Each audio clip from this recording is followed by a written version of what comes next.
एक गांव में 5 लड़कियां शादी के समारोह में जा रही थीं और जाने के बाद उनके मन में बहुत सारे ख्यालात थे कि वो वहां पर जाएंगी, एंजॉय करेंगी, आपस में और दोस्तों से मिलेंगी, मज़े करेंगी।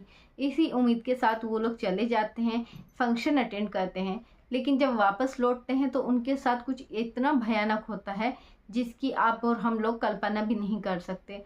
उन्होंने ये नहीं सोचा था कि उनके साथ कुछ आने वाले पलों में ऐसा होने वाला है जिससे उनका गांव ही नहीं, पूरा प्रदेश ही जलकर खाक हो जाएगा। चारों तरफ आगजनी हो जाएगी, लोग सड़कों पर उतर आएंगे और वो सोशल मीडिया की हेडलाइन बन जाएंगी। उन 5 लड़कियों के साथ इतना भयानक हुआ कि आप भी सुनेंगे तो आपकी भी रूह कांप उठेगी। वो कौन थी 5 लड़कियां और क्या हुआ था उनके साथ ऐसा जिससे पूरा प्रदेश कांप उठा? आइए जानते हैं आज की सच्ची घटना में। आदाब, नमस्कार, सत श्री अकाल। मैं हूं शबनम खान और आपके सामने लेकर आई हूं फिर से जुर्म की एक और नई अनोखी दास्तान।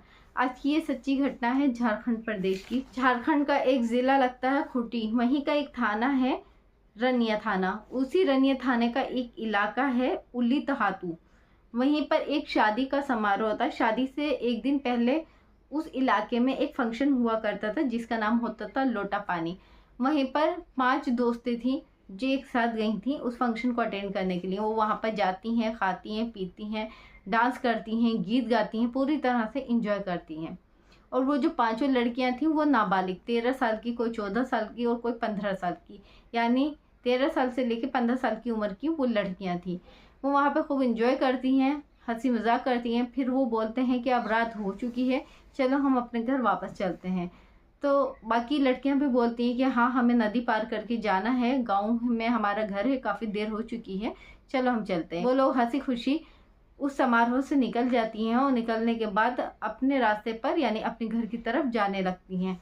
लेकिन जब वो आगे बढ़ती हैं तो वहाँ पर उनको कुछ लड़के खड़े हुए दिखाई देते हैं जो उनकी तरफ बढ़ने लगते हैं और अजीब ही नज़रों से उन्हें देखते हैं, जिन्हें देखकर वो 5 लड़कियां बहुत घबरा जाती हैं। और देखते ही देखते उन लड़कों की तादाद बढ़ जाती है। वो 1 नहीं, 2 नहीं, 3 नहीं, बल्कि पूरे 18 लड़के होते हैं। वो 18 लड़के इन लड़कियों की तरफ इस तरह से दौड़ते हैं मानो वो जिंदा ही निगल जाएंगे।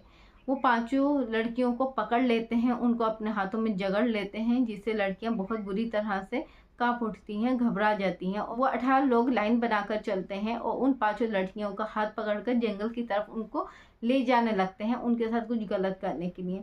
तभी एक लड़की कहीं से हिम्मत जुटाती है और हिम्मत जुटाकर एक लड़के के हाथ पे बहुत जोर से काट लेती है। जब वो लड़की जोर से काटती है तो उस लड़के की चीख निकल जाती है। वो अपना हाथ झटक देता है और इस तरह से वो झटक कर वो चीख मारने लगता है। यही मौका पाकर वो लड़की जिसने लड़के के हाथ में काटा था वो वहां से दौड़ लगा देती है अपने गांव की तरफ। बाकी के लड़कों को समझ नहीं आ पाता कि आखिर ये क्या हुआ है, इतनी जल्दी वो नहीं समझ पाते हैं। तभी दूसरी लड़की को मौका मिलता है और वो भी हिम्मत जुटाकर अपना हाथ किसी तरह से छुड़ाकर वहां से भाग जाती है और ये दोनों लड़कियां गांव की तरफ भागने लगती हैं। और ये जब तक भाग जाती हैं जब तक कि वहां पर वो अपने गांव में पहुंच नहीं पाती। बाकी की जो 3 लड़कियां थी वो उन 18 लड़कों के चुंगल में ही रह जाती हैं। अब वो 2 लड़कियां तो गांव की तरफ भाग चुकी थी, लेकिन ये जो अभागन 3 लड़कियां थी ये उन दरिंदों के जाल में फंस जाती हैं। वो जो 18 लड़के थे ये भी नाबालिग थे। इनमें किसी की उम्र 14 साल, किसी की 15, किसी की 16 और किसी की 17 थी, यानी 14 साल से लेकर 17 साल की उम्र के ये लड़के थे। 18 के 18 लड़के उन 3 लड़कियों पर इस तरह से टूट पड़ते हैं जैसे कि उनके सामने कोई गोश्त का लोथड़ा, कोई बोटा डाल दिया गया हो और कुत्ते उस पर झपट्टा मारते हैं। ये उसी तरह से कुत्तों की तरह और उन लड़कियों को गोश्त के बोटे की तरह समझकर उन पर झपट्टा मारते हैं। लड़कियां बहुत गिड़गिड़ाती हैं, माफ़ी तलाफ़ी करती हैं कि हमें छोड़ दो। उसमें से एक लड़की ये भी बोलती है, क्योंकि उनमें जो कुछ लड़के थे वो उस समारोह में भी थे जहाँ से ये लड़कियां वापस आ रही थी, कुछ उनकी जान पहचान के भी थे और ये 18 के 18 लड़के एक ही गाँव के थे। तो उसमें से एक लड़की बोलती है कि भैया मैं तुम्हें जानती हूँ, तुम मेरी नानी के घर के पास रहते हो, तुम मेरे भैया हुए, तुम मेरे साथ ऐसा मत करो। लेकिन उन दरिंदों को, उन मासूम बेकसूर लड़कियों पर बिल्कुल दया नहीं आती। वो उनकी एक नहीं सुनते। वो उन पर इसी तरह से टूट पड़ते हैं और उनके साथ दुष्कर्म करने लगते हैं।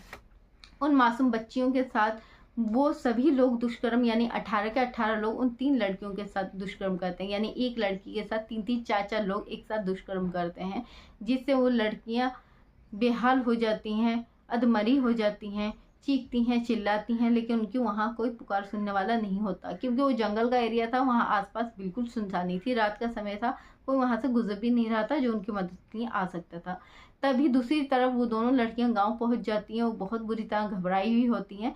तभी गांव के जो लोग बाहर खड़े होते हैं वो बोलते हैं कि क्या हुआ। तब वो लड़कियां बताती हैं कि हम इस तरह से शादी समारोह से आ रहे थे, लेकिन कुछ लोग हमारे सामने आ गए जिन्होंने हमें पकड़ लिया था। हम 2 लड़कियां भाग कर आई हैं, लेकिन 3 अभी भी उनके शिकंजे में हैं। इतनी बात सुनने के गाँव वाले बहुत ही ज़्यादा गुस्से में हो जाते हैं, क्योंकि कुछ लड़कों को पहचान चुकी थी, तो वो उन लड़कों का नाम भी गांव वालों को बता देती हैं कि लड़के भी उस ग्रुप में शामिल हैं। तभी गुस्से में आग बबूला हो जाते हैं और अपनी लाठी डंडे लेकर एक दूसरे को आवाज़ देकर उस गांव की तरफ और एक दूसरे को आवाज़ देते हैं। जैसे ये गांव के बहुत सारे लोग इकट्ठा होकर हाथ में लाठी डंडे लेकर उस तरफ बढ़ते हैं और वो 18 लोग देखते हैं कि ये बहुत ज़्यादा संख्या में लोग आ रहे हैं, तो वो वहाँ से उन लड़कियों को छोड़कर भाग जाते हैं। लेकिन जब तक उन लड़कियों की आबरू लुट चुकी थी, वो अपनी इज्जत खो बैठी थी। गांव के लोग उनके तन पर कपड़ा डालते हैं, उनको चिकित्सा के लिए भेजते हैं। रनिया थाने को इस घटना की सूचना दी जाती है। मौका वारदात पर पुलिस आ जाती है और पुलिस उन लड़कियों का बयान लेती है। लड़कियां बहुत बुरी हालत में थी, बताने की स्थिति में नहीं थी।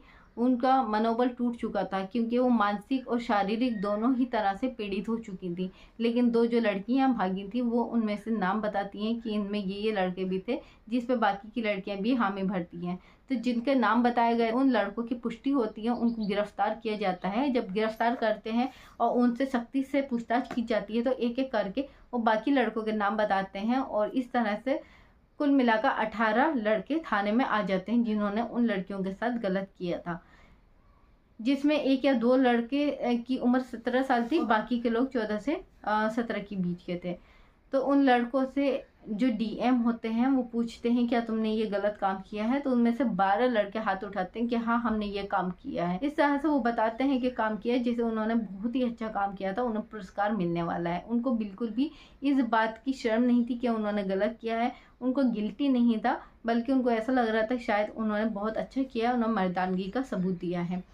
जब इसकी खबर आसपास के गाँव वालों को पड़ती है तो वो भी आते हैं और वो बताते हैं कि ये वाहियात और बहुत ही बदकार लड़के हैं, ये बहुत ही बदमाश हैं, कोई ऐसा काम नहीं है जो ये नहीं करते हो। चोरी करना, लड़कियों को छेड़ना, सिगरेट पीना, सारी हरकतें इनमें शामिल हैं और ये ब्लू फिल्म भी बहुत देखते हैं। जबकि जिस दिन इन्होंने इस वाक़ये को अंजाम दिया उस दिन भी इन लोगों ने ब्लू फिल्म देखी थी। ब्लू फिल्म देखी, उसके बाद इस समारोह में जाते हैं, इन लड़कियों पे निगाह रखते हैं। जब इनको पता चलता है कि ये लड़कियां अकेली जाने वाली हैं, बाकी के लड़कों को भी खबर दे देते हैं और सब लोग वहाँ पर घाट लगाकर इन लड़कियों के लिए बैठ जाते हैं।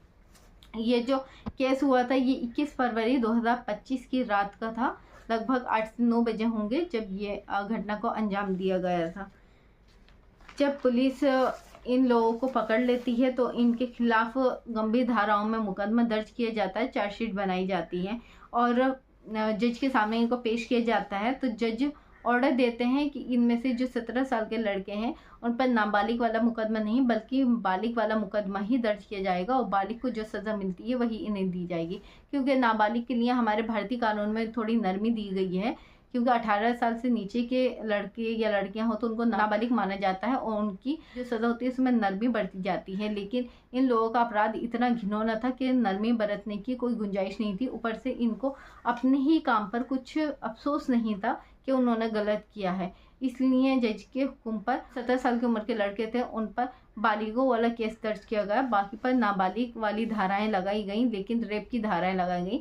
और फिर जो झारखंड के मुख्यमंत्री थे उनको भी सामने आना पड़ा, क्योंकि ये जो केस था ये सोशल मीडिया पर वायरल होने लगा, लोग सड़कों पे उतर आने लगे और प्रशासन से सवाल करने लगे। तो झारखंड के मुख्यमंत्री ने आश्वासन दिया कि जो आरोपी हैं 18 के 18 उन सबको सख्त से सख्त सजा दी जाएगी। उसी समय DLLS नाम की एक संस्था थी जो सामने आई, उन्होंने पीड़िताओं की परिवार को 50,000 की मदद की, साथ ही उन लोगों को आर्थिक सुविधाएं भी दी गई कि ये अगर केस लड़ना चाहते हैं तो जो वकील हैं वो उनको फ्री मिलेंगे, जो उपचार हैं उन लड़कियों को वो फ्री दिया जाएगा। वीडियो अच्छी लगी है तो वीडियो को लाइक करके चैनल को सब्सक्राइब कर दीजिए। हाजिर होंगे आपके सामने जुर्म की एक और सच्ची घटना लेकर।